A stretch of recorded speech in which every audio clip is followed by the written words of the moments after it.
petani dari Forum Masyarakat Pino Raya, FMPR, korban penembakan di Cintomandi, Kecamatan Pino Raya, Bengkulu Selatan, resmi menempuh jalur hukum dengan membuat laporan polisi di Polres Bengkulu Selatan pada Selasa, 25 November 2025.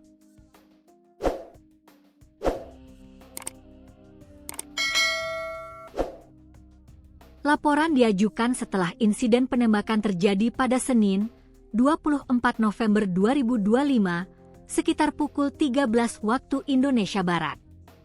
Peristiwa itu melibatkan konfrontasi antara petani dan tim pengamanan PT Agro Bengkulu Selatan yang berujung pada penembakan.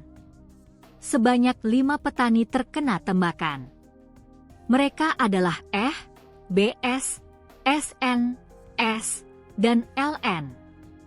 Laporan tersebut tercatat dengan nomor LPB 17211/2025 SPKT Polres Bengkulu Selatan pada pukul 23.58 waktu Indonesia Barat.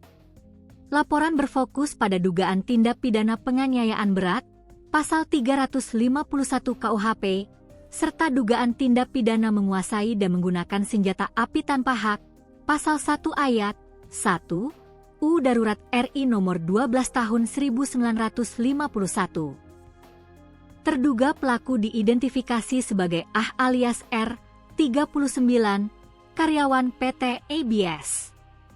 Kuasa hukum dari Akar Law Office, Ricky Pratama Putra, menegaskan bahwa proses hukum harus berjalan transparan dan tuntas. Kami telah resmi bersama para petani melaporkan terduga pelaku penembakan.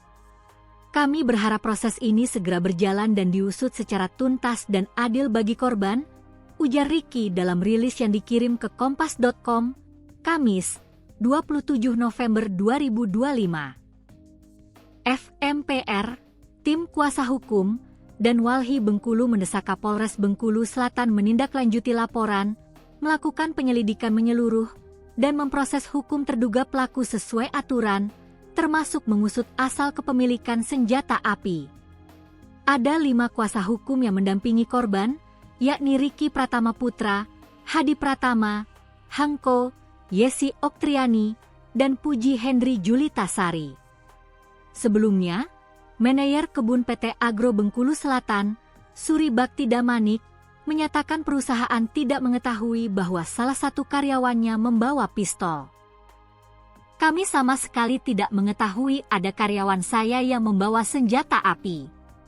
Pada saat kisruh kami dikeroyok warga, situasi memang tidak terkendali, tiba-tiba ada letusan.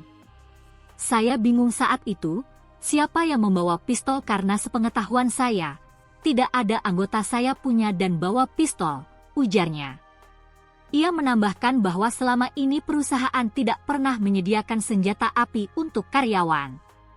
Sama sekali kami tidak tahu. Andai saya tahu sudah pasti saya akan larang.